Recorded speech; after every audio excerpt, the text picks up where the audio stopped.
And let me remind you guys, I am not treating this thing like a fucking race. Like, I'm looking at the bigger picture of what all this means, knowing that in 10, 20 years, people are going to want to watch videos like this one, and I want that to be my video.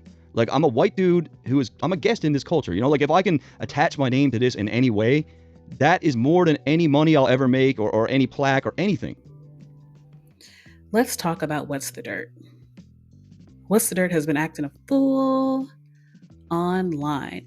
And you know what? I knew that he was a bit culturally ignorant from there was a previous video, I think it was a Euphoria breakdown, where he was talking about, yeah, it was because it was his commentary on the what is it, the braids line in Euphoria. Kendrick has been known to rock braids himself and uses this as a reference and cultural construct to highlight just how rooted he is to the culture. Braids are an integral part of Black and African culture. The tradition has been passed down through generations to celebrate and honor one's ancestral roots. And most of you guys know this stuff already, but trust me, there are people watching this that don't know.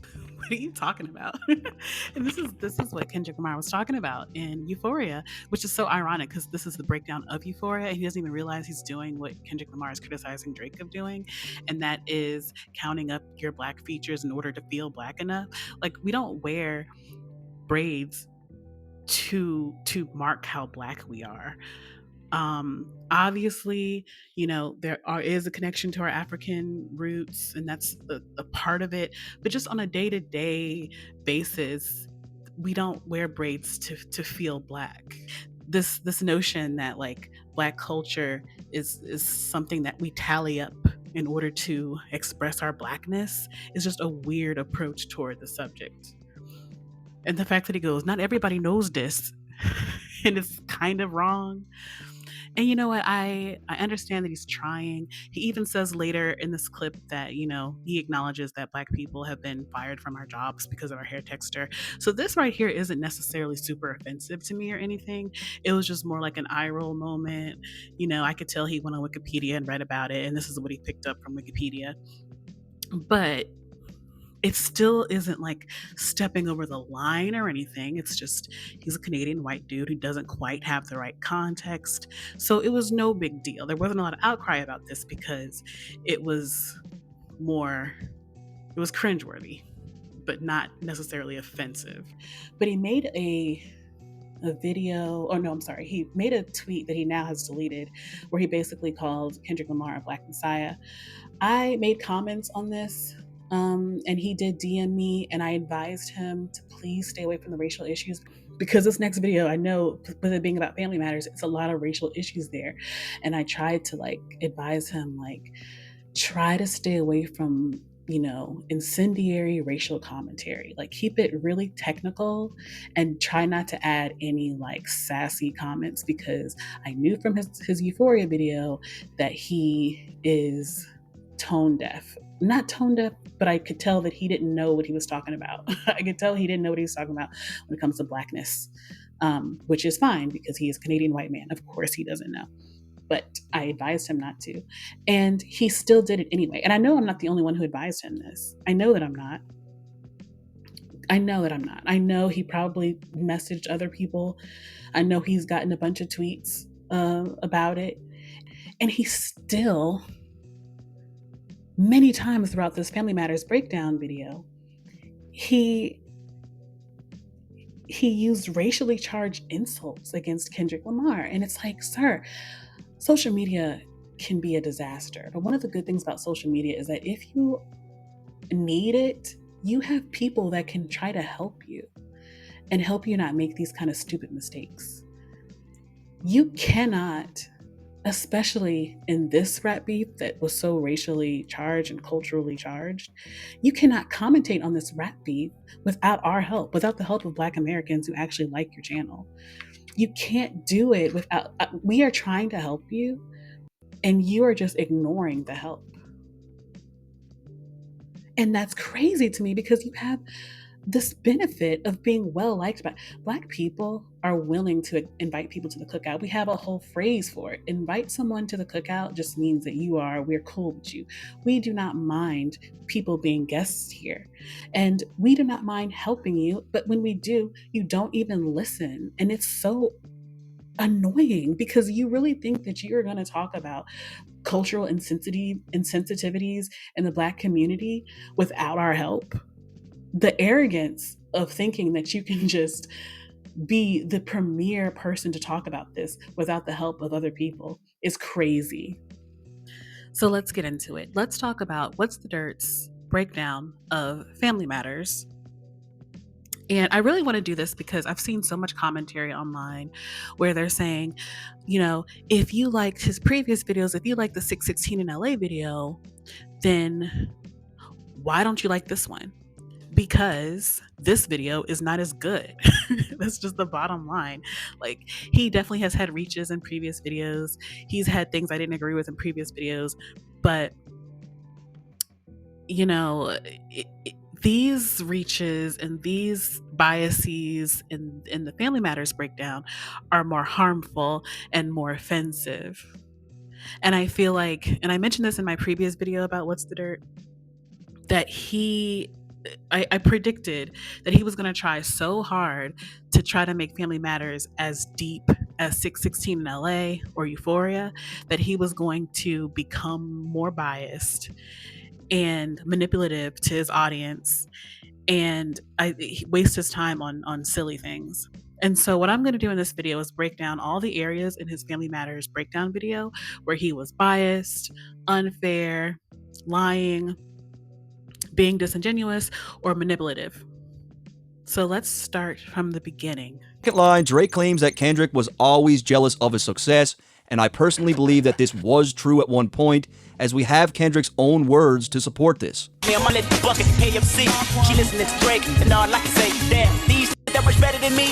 I mean, this was 15 years ago in 2009. Whitney is listening to Drake. He sounds pretty jealous to me. This is actually an homage to Kanye West from his song Touch the Sky, in which he says nearly the exact same thing.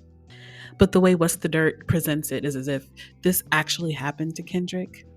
Whitney was actually listening to Drake one day, and Kendrick actually felt some type of way about it. If you don't know that song by Kanye West, you would think that this was really an autobiographical bar. You would really think that Kendrick Lamar really did experience this. And maybe he did experience a version of this. That's possible. But leaving out the fact that this is a Kanye homage and this isn't even actually, a line purely written by Kendrick, is showing bias that is trying to paint a picture that's not actually there. And that's the problem that I have. I don't think there's anything wrong with being biased. I think everyone is biased. But when you're biased to the point where you're leaving out information to make someone look a certain type of way, that's when it becomes a problem. So next, What's the Dirt starts talking about Kendrick Lamar's 2022 album called Mr. Morale and the Big Steppers. And he says this album is unsuccessful. He also says that it's his lowest selling record. Likely that the creative direction and production of Mr. Morale were driven by Kendrick and his team at PG Lang, and under this direction, the album was the worst selling project to date. He doesn't know what he's doing, and then he backs that up with the fact that Mr. Morale didn't perform well. Now, whether it's successful or not is up to opinion and how you want to judge that. But it is not his lowest selling record. His first record was Section 80, which only sold 5,000 that first week. His next record was Good Kid, Mad City, that sold 242,000 the first week. Mr. Morale and the Big Steppers sold 295,000 the first week. So how, if there's two albums that sold less, how is Mr. Morale his lowest selling album? And when it comes to success, like I said, this is a matter of opinion. But what I'll do is I'll give you a few stats on Mr. Morale, and you can tell me if you think that it's unsuccessful or not. I'll just leave it up to you. So like I said, Mr. Morale and the Big Stepper sold $295,000 its first week. This album was released in May of 2022. And just for comparison's sake, Drake released an album in June of 2022 called Honestly Nevermind, which sold about $205,000 the first week. Mr. Morale went platinum later that year. It also led to the highest grossing solo rap tour, which grossed about $111 million and sold 929,000 tickets. Now, I know that Drake had a rap tour that recently ended that sold even more than that, but that was not a solo rap tour. That was with 21 Savage. What's the Dirt also says that Kendrick's creative direction wasn't as good during the Mr. Morale era, but if you look at his music videos and compare them from Damn to Mr. Morale, I think they're pretty on par as far as creativity and direction. And just as like a little side quest for a second, I wanted to point out another inconsistency in What's Third's video that did not make sense to me at all. And I listened to this section like 5 times trying to understand what he's trying to say. I don't know if I'm just slow at the moment. So if you can understand what he's trying to say, please leave a comment because I'm confused.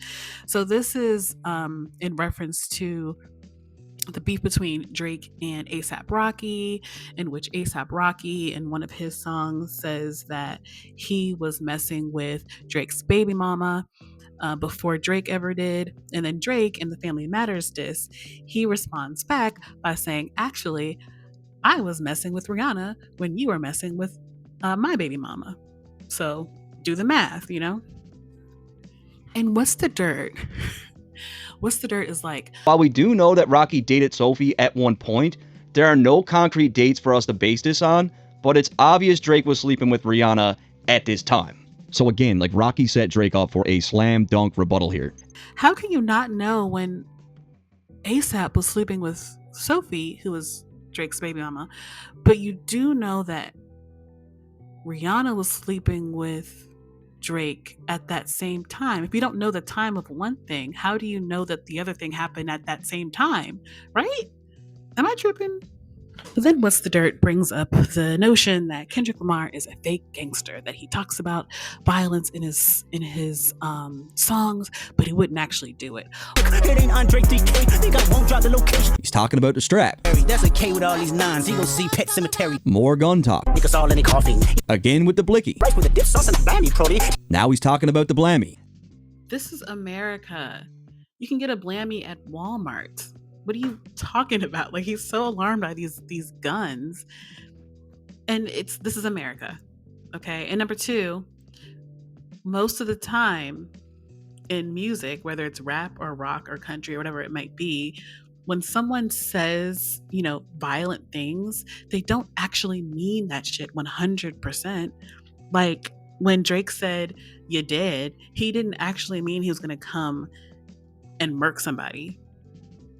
Then he brings up Chris Brown. Chris Brown, an R&B singer from country ass Tappahannock, Virginia, and how he's actually a Pyru. And then he brings up Andrew Kernew, who is an associate of the Hells Angels, but is not a Hells Angels. And he pits these two against Kendrick as if to say, these two are real gangsters. No, he is not a full-on patched Hells Angels member, but he's as close as you can get, meaning he may as well be.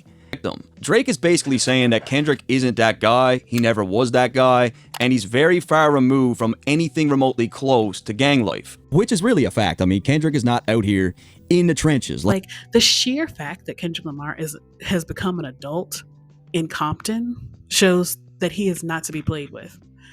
If you grow up in that kind of environment, you develop the kind of survival skills you will not develop if you grow up in the suburbs.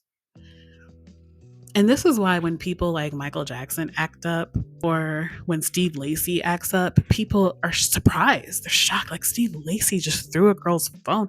Because even if you might seem to be a more soft-spoken person or a more sensitive person, if you grow up in the hood like Michael Jackson did in Gary, Indiana, or Steve Lacy did in Compton, you still know how to respond to disrespect. At one point, he talks about how wealthy Andrew Kernew is, despite his gang affiliations. He's got the biggest property on Bridle Path. And then he contradicts himself because he uses, Kendrick's wealth to make the point that Chris Brown and Andrew Kernew, who were not born and raised in any sort of gang affiliation, they're real gangsters. They're not fake at all. But Kendrick Lamar, who was born in Compton, is fake.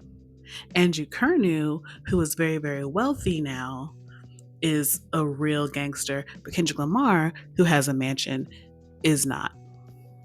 Like, where this is completely inconsistent and nonsensical. And Andrew Kernew, but then doesn't apply that exact same logic to Kendrick. And then at the same time, Kendrick never did claim to be a gangster to begin with. So the whole thing is just a mess. Then he starts doing the same sort of wonky logic with Drake, where he says even though Drake wasn't born into Hell's Angels, he is still like family to them, like a brother. Well, I think the purpose is to further cement Drake's connection to the Hells Angels. It seems as though Drake has deep ties with the organization, as they do respect him and likely see him as a brother. And he says this like several times, that Drake is like a brother and very closely associated with the Hells Angels. This is what we mean when we complain about the bias in this video, because you do all this research you've done about Hells Angels that you put in this video, and you not once came across information that Hells Angels are racist. You have a whole list of values of the Hells Angels. The HA organization lives by a specific set of codes and values, but you didn't come across the one value that, they wouldn't let Kendrick Lamar or someone like him into the Hells Angels. This is an important piece of information. And then the fact that he's mentioned before that he wants his videos to be, the definitive videos about this beef. He's expecting to get millions and millions of views on this over the course of, years and years to come. But he doesn't want to include that important information. So much of this beef is about culture and the argument that, Kendrick isn't really for the culture, and then Drake isn't really for the culture. That's basically the arguments that they're throwing at each other.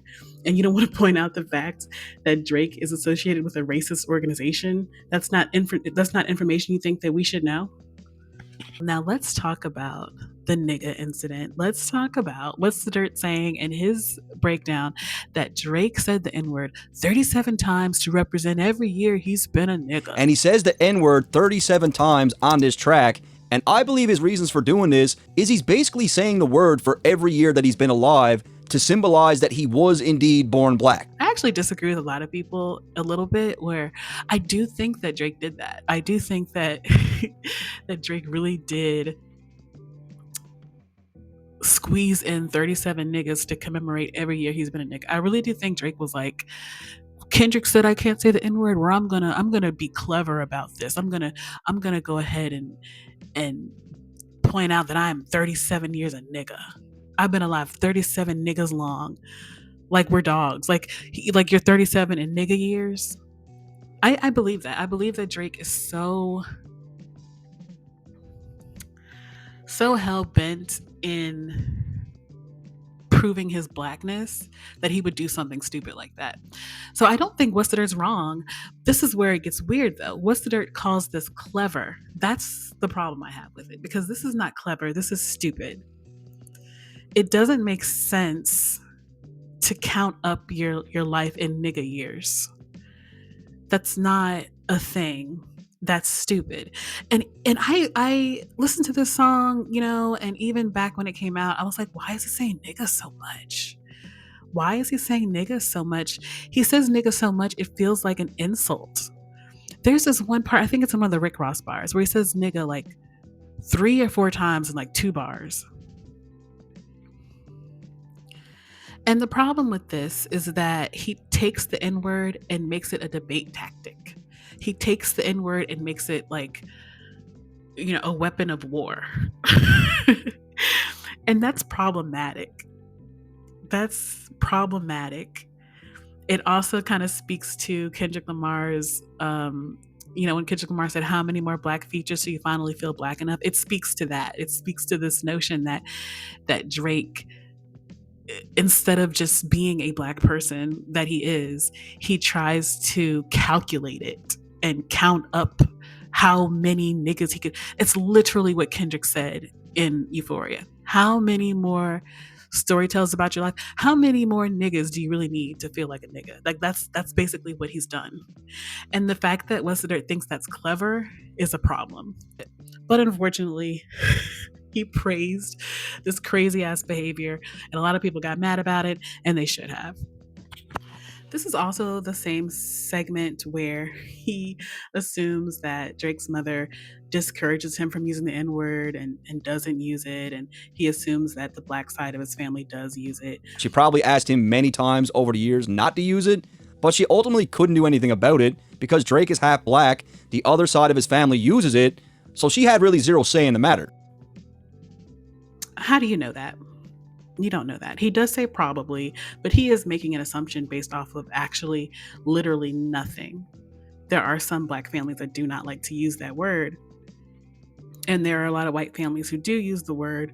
You can't just decide based off of nothing. In fact, there is an old video of Drake using the N-word with the hard R's. Be like, yo, that's that nigga, you know what I'm saying? He's doing his thing. He open for Jay. Obviously, I do not know his family, but if I had to guess, I would say yes, there's at least one side of his family that uses the N-word, and it's probably not the black side.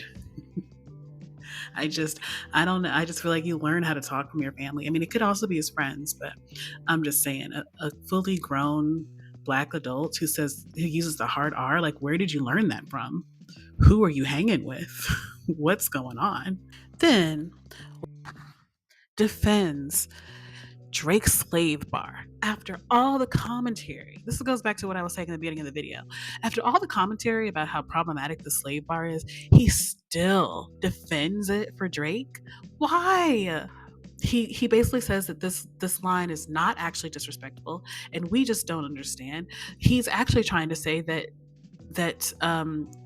Kendrick is fake. What he's really doing here is saying that Kendrick is fake. When you look at these two lines in conjunction, I honestly don't think Drake is downplaying slavery here at all. What Drake really means by this is that the subject matter of Kendrick's music is all for show. That's what he's trying to say. The problem is he said it in a way that's extremely fucked up. Then this is where it gets even more annoying, is that he enlists the lyrics of J. Cole to justify Drake's problematic lyrics. Niggas fake, progressive, and woke. I started saying less. I had to stop it. Peeped how they profit off of racial stress. When you actually take what Drake said and align it with what Cole is saying, these lines are pretty much identical. He enlists one of the mixed people that we like to justify or to support someone that we don't like. This is a manipulation. It's like he's trying to align J. Cole, someone that we actually have more respect for, to someone that we don't have respect for. And listen, as an aside, I know that there are people who really love Drake who are black, and I understand that. I'm just speaking to the black people who do have a problem with Drake and don't have a problem with J. Cole. This lyric, even though it's not as bad as Drake's, which is actually using slavery, freeing slaves as a negative, even though it's not as bad as Drake, this lyric is also bad. This idea that you don't want to be supportive of black issues because you're afraid of profit is so silly to me. You're gonna dampen your voice because other people are grifters? No, we need as many voices that are progressive as possible.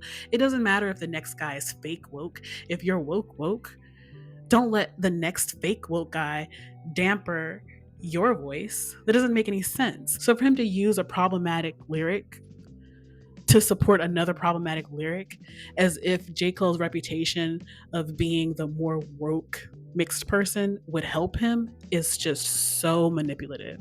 I don't care who says this line, whether it's the Drake version or the J. Cole version, it's a bad line. I mean, if you're going to use additional song lyrics in this section of the video, like, why would you skip over the whipped and chained you like American slaves lyric? Didn't you say you would call him out when it was necessary? If you know that he has an awkward history with slave bars, and you know that people think that this slave bar is a bad one, why wouldn't you include this other slave bar he used in his song Slime You Out just last year? And I think that's part of the problem, is that you can't tell if he's trying to advocate for Drake and make Drake's narrative work, or if he's fact checking, or if he just wants to explain Easter eggs and break down the lyrics, and he flips between those three things. Are you trying to advocate for Drake and make his argument sound better? Or are you trying to fact check him? Like, which are you doing? And it really sounds like it's more about advocating for Drake's narratives. If your goal is to be a documentarian of this beef, then you've got to be more neutral. And many people have been making videos about this beef, and there's so many different styles you could do this with, and it's like he doesn't know which style he wants to do. And that's the confusing part. I mean, Kendrick might just be a milkman, right? A closeted milkman. And after that, it's over. You wake up and you don't even know what you done. I missed the show. I wish they'd bring it back. But leave some of your favorite moments in the comments, and I guarantee I'll get them. First of all, never in my 36 nigga years have I heard the term milkman. But I guess it means a black man who's attracted to white women. Second of all, did you notice how he tried to relate to his black audience by being like, yeah, I watched Boondocks. Let me know what your favorite parts are because I certainly would understand them too. As if, studying us on TV is the equivalent of actually knowing us or living as us. Then he says closeted milkman, which is ridiculous because Kendrick Lamar sings about different types of women in his music. So this notion that he's secret, this is a secret, is just weird. And he compares Kendrick Lamar to Uncle Ruckus. This was crazy to me because this feels just like a way to discredit any of Kendrick's pro-blackness. All the songs he's made about black issues and black uplift, which isn't all his music, by the way, but it is a significant part of his music. And this just feels like a way to just stomp all over all of that. So songs like Mother I Sober or All Right, those are songs Uncle Ruckus would hate. And it's another example of how biased he is, because why would you insult him with this racially charged insult, by the way? You could have done the same thing in your video about 616 in LA, where you helped to expose Drake as a potential groomer. In your 616 in LA video, you showed that there were teenage girls on Drake's yacht where alcohol was served. And you didn't think to make a joke about another Boondocks character, the Booty Bandit? You didn't want to make that kind of joke about Drake, but you want to make that kind of incendiary joke about Kendrick Lamar that isn't even based on anything real? Come on now. Then he used a song lyrics from Buried Alive, a song that Kendrick did for Drake's album Take Care. And he uses the nastiest language to mock these lyrics. Of course, Kendrick had to frame those lyrics like he had big plans of messing with thick queens with the weave looking on point, but in reality, he was gripping on a blonde ponytail and balls deep in skinny white ass. Then he sort of uses this as evidence that Kendrick doesn't mess with black women at all. It's like he's trying to say that Kendrick is lying because he mentions black women in this song.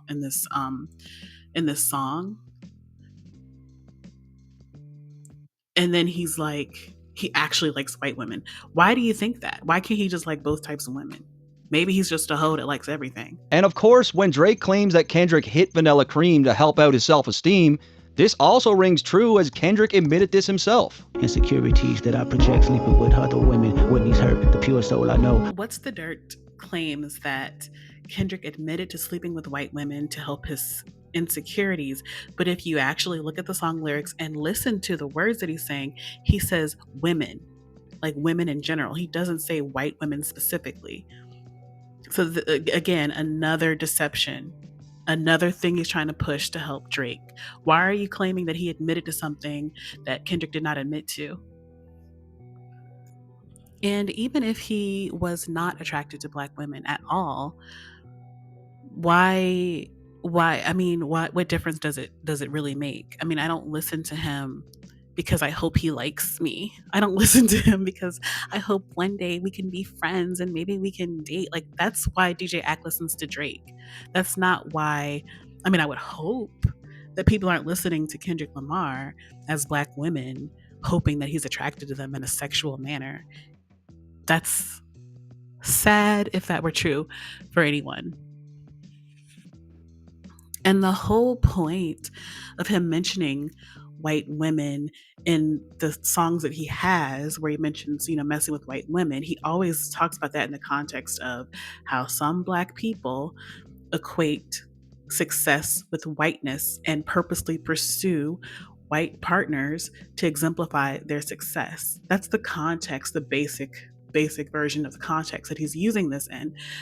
So the reason why he mentions white women specifically is to make a point about how some Black people seek out white partners when they get rich. That's the commentary he's making.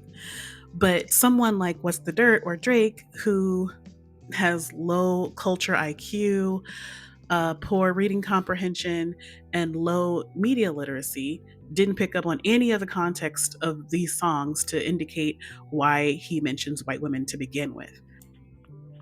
They just simplify it down to, oh, well, Kendrick mentioned some white women in some songs, so that's the only type of woman he likes. So then What's the Dirt starts talking about Drake's blood and heritage and how he looked into Drake's genealogy on his father's side. His heritage. I went through his dad's entire genealogy. His family's from the deep south, right? They were indeed enslaved. They really had it bad. And you can't remove that blood from Drake. So anybody trying to remove any blood or heritage from raggedy ass Drake? Like, nobody's trying to say that Drake is not Black. We know that he's from Memphis. That right there indicates that he does have slave history. You don't have to do extensive research to figure that out. That's just basic American history. So what are you even doing on that research for? And on top of that, people's family history, whether you're Black or not, just seems so personal. I don't understand why someone who isn't in the family would do that to a different family. To me, it's like looking through someone's underwear drawer. Like, why are you doing that? And then with the history that Black Americans have, I mean, some Black people take that really seriously. Like, they'll make it a family project to find out where their people are from. Hopefully they can figure out, what country their people are from, because we've been here so long and we didn't get here with passports. So, a lot of people take it really seriously to figure out where it all began for our individual families. Some people will find the history of their family, figure out what plantation their family might have been enslaved at, and they'll buy the plantation and turn it into a museum or a business or something to support themselves.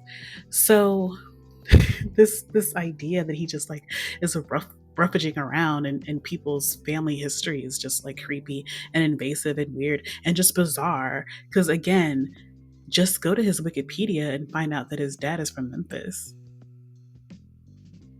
And even if his dad wasn't from Memphis, he's a Black American. Of course, he has Black slavery in his ancestry.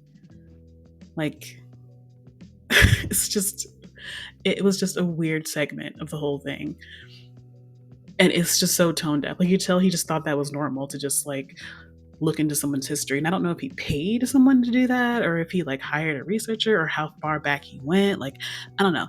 It was just a weird spot that annoyed me. So then What's the Dirt goes into the relationship between Whitney and Kendrick. Now, Whitney and Kendrick are engaged and have 2 kids, but they were high school sweethearts. They have known each other for about 20 years. And the narrative that What's the Dirt is trying to support for Drake is that Kendrick has been with this one woman, Whitney, for 20 years straight, never been with anybody else, totally loyal and faithful, without fault. But actually, Kendrick is a secret whore who's always cheating on Whitney, and he's lying about the person he pretends to be. Again, he hides behind this high school sweetheart fairy tale. But Kendrick has his longtime girlfriend that he's been with since the beginning, right, Kendrick? Yeah, man. Yeah. So he's not worried about that. Damn, you know all your business. Damn, Yeah. you got it. That's the one you ride out with. And nobody can hit it. So in this interview, like many others, he's claiming that he's been with Whitney this whole time. But this doesn't work because throughout Kendrick's lyrics, he references other women.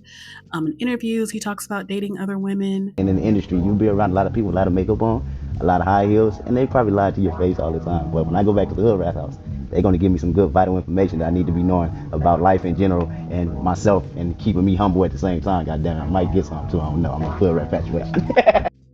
And even What's the Dirt points out that Kendrick dated another woman for about a year, a singer named Nitty Scott.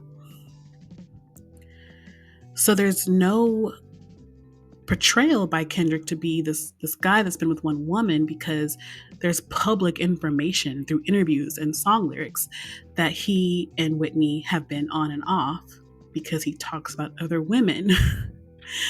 The next thing that What's the Dirt tries to pull, which is absolutely ridiculous, is that, as we know, Kendrick did cheat on Whitney. He admits to this in his last album, Mr. Morale and the Big Steppers. He says he cheated on her a couple times around 2012. There may have been other times, but he does mention 2012. And What's the Dirt, however, he uses an interview from 2015 to call Kendrick a liar. Fast forwarding in the timeline, that interview that you just saw was in April 2015, where he claims that he's loyal to the soil. However, it's presumed that during that long break between Damn and Mr. Morale, that even more complicated family matters took place. And then he mentions that, they had some issues after Damn, which makes sense just based off of what Kendrick says in the Mr. Morale album and the timing of his break. The way he's presenting the information, he's making it look like Kendrick was promoting Damn in this 2015 interview, but he was actually promoting To Pimp a Butterfly. Damn was 2 years later.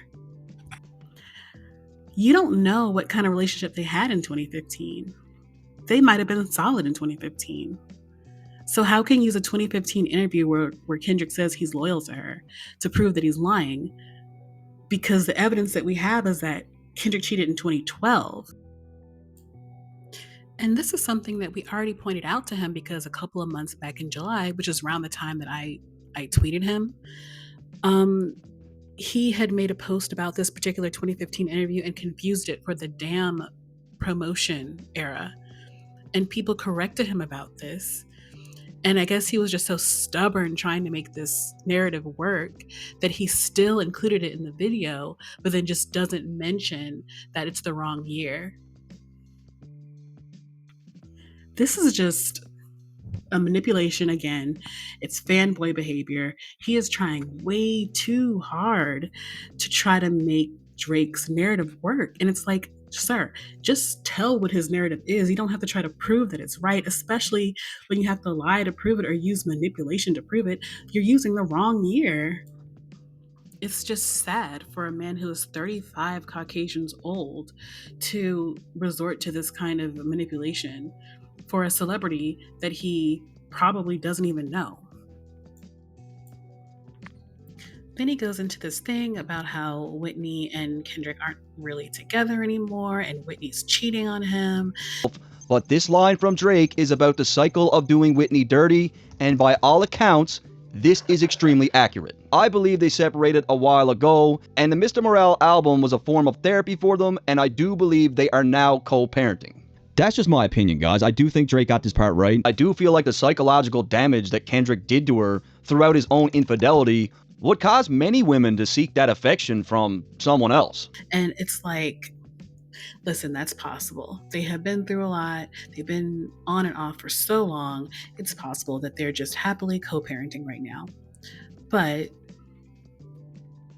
this is where the problem comes in, is because you're supposed to be fact checking, right? You have your little check marks that you put on the screen when you feel that something is accurate.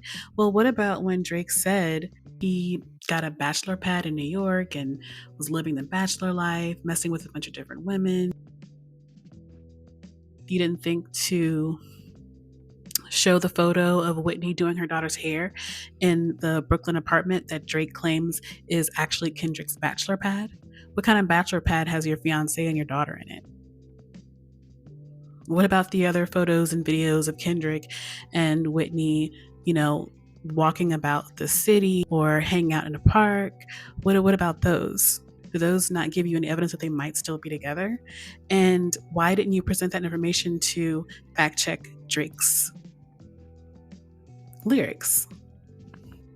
And he starts out this section by saying that he believes objectively that Drake had something on Kendrick, and Kendrick was doing what he could to step over whatever it was he had.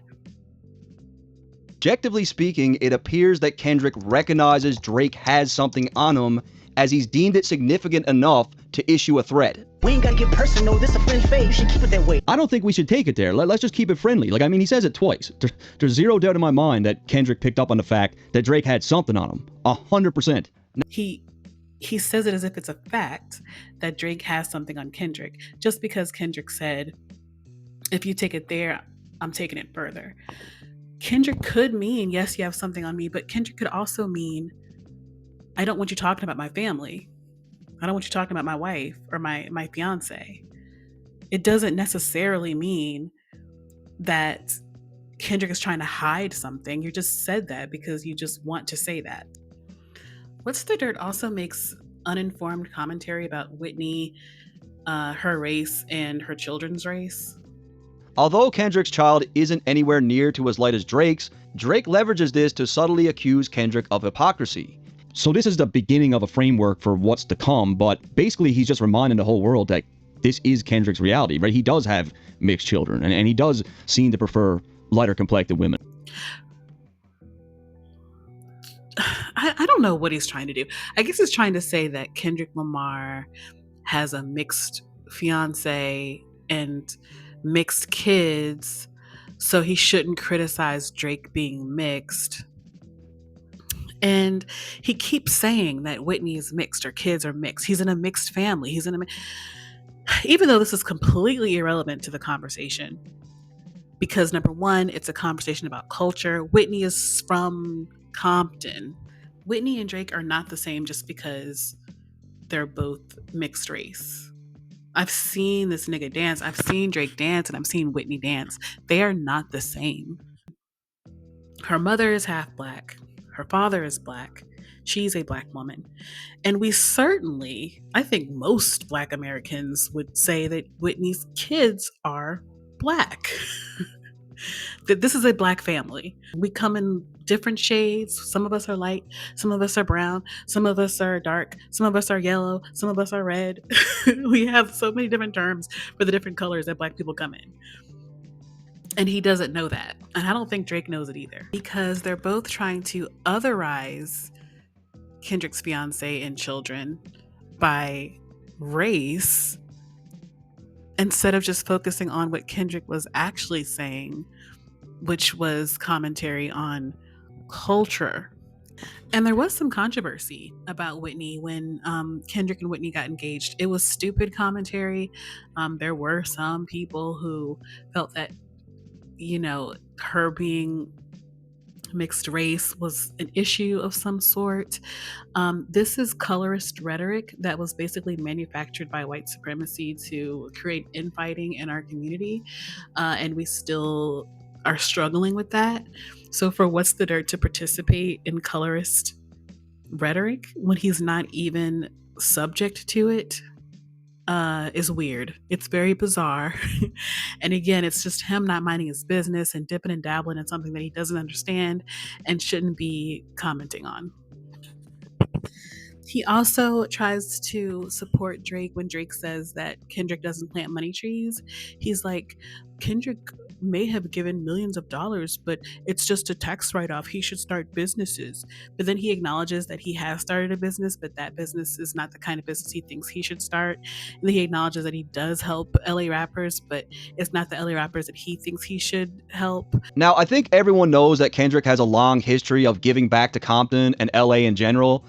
Let's just say that he's given back hundreds of thousands of dollars, maybe even millions. He's definitely amazing with charity, but there's more to it than just that. Planting money trees isn't just about donating to charities for a potential tax break. Then he starts talking about Nipsey Hussle, how Nipsey Hussle did he like opened more businesses and did a different kind of activism, which I think is beautiful and great. And I think we lost a great thing when Nipsey passed.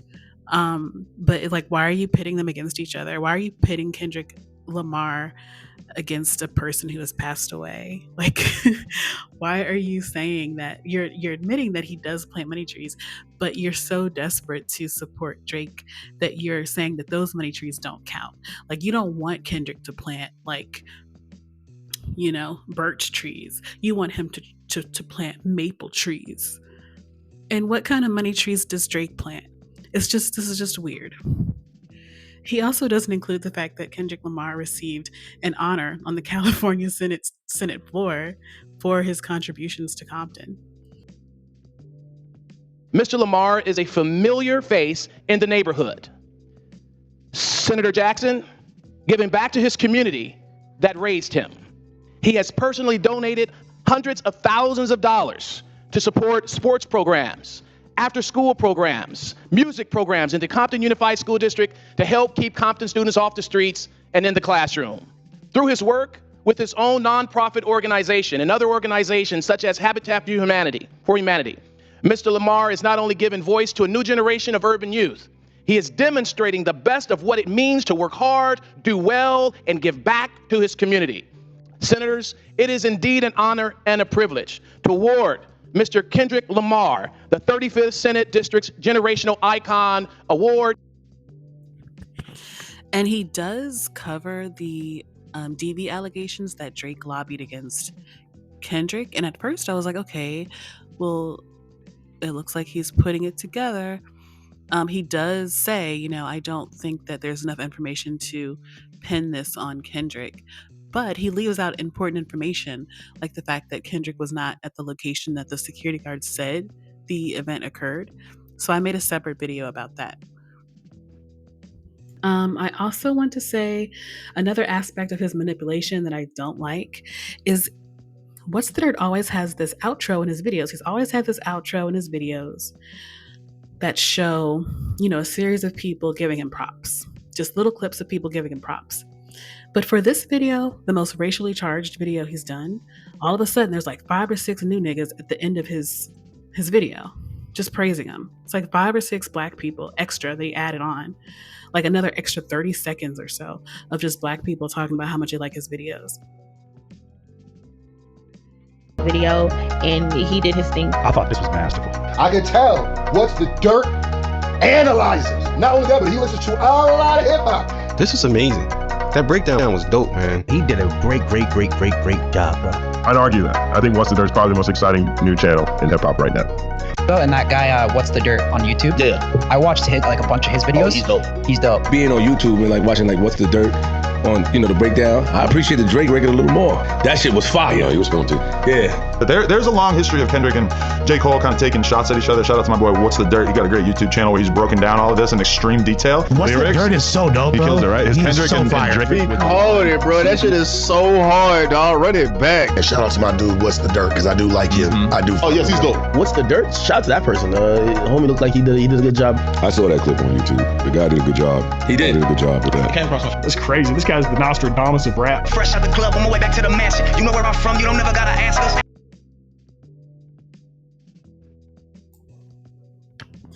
And every one of these new blacks that he added at the end of his video are black creators who were in support of Kendrick Lamar during the beef.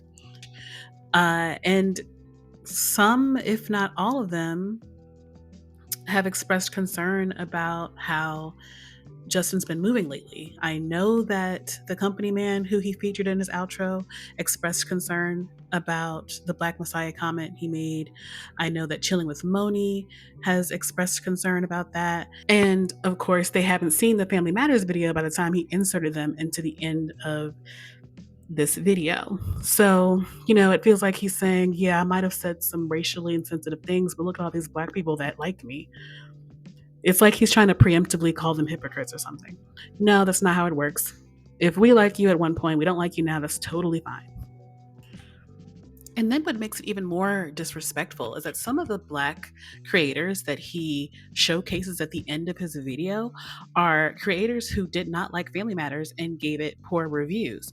And then right before he starts showing those Black creators, he says, I can guarantee you, all the people that made content for the last 5 months shitting all over this record, none of that content's going to age well. In 5, 10, 15 years from now, people are going to look at this record differently, and at least they'll have a good breakdown to go to. This is such nasty behavior.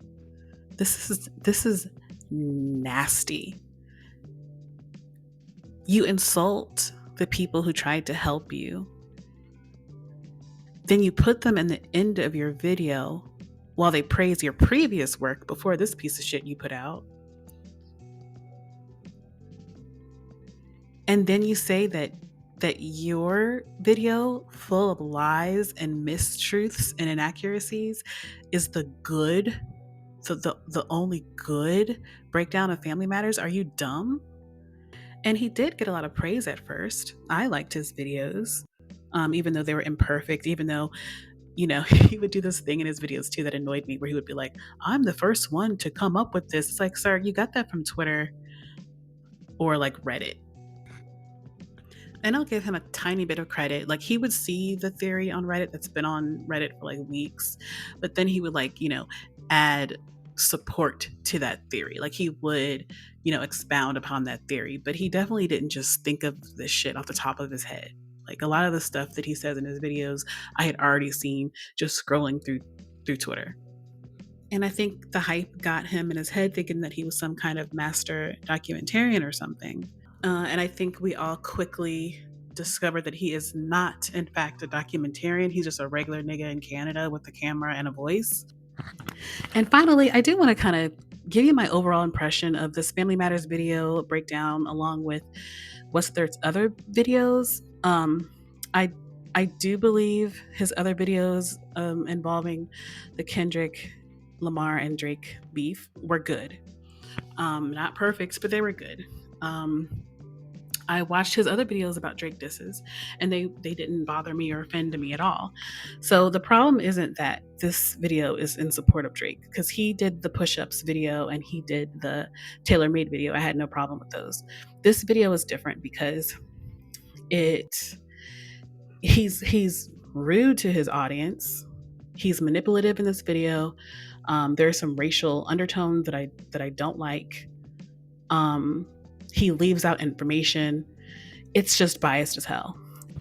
He definitely had some weird reaches before. Like, he went on this tangent about Kill Bill, which was just like weird. Like, I wasn't offended by it or upset by this reach. I was just kind of like, nigga, what are you talking about? And I also think that he really tried hard to like add a lot of fluff to this video and make it super long to make it appear to be, you know, a song as deep as something like 616 in LA. And this is why I think that. I'll give you an example. So in 616 in LA, Kendrick Lamar talks about how he likes to buy phantoms when he gets the fever. And What's the Dirt? He points out that Kendrick is speaking from his perspective. I picked up on that too myself, but apparently a lot of people didn't. But he does a good job of supporting that theory by saying, you know, pointing out that a phantom, which Kendrick mentions in the song, is an actual type of yacht, and that line of yachts are called the Predator. So considering that Kendrick mentions yachts, his narrative about Drake is that he is a predator, it fits so well. Like, it may be a reach, maybe What's the Dirt is wrong, but there's such good support and good evidence that he's not wrong. So like, the things that he discovered, or maybe he found on Reddit, it matches too well to be a reach sometimes. He finds evidence for things that Kendrick actually says in the song. And so even if it was a reach, it's just hard to call it a reach because it's in the song.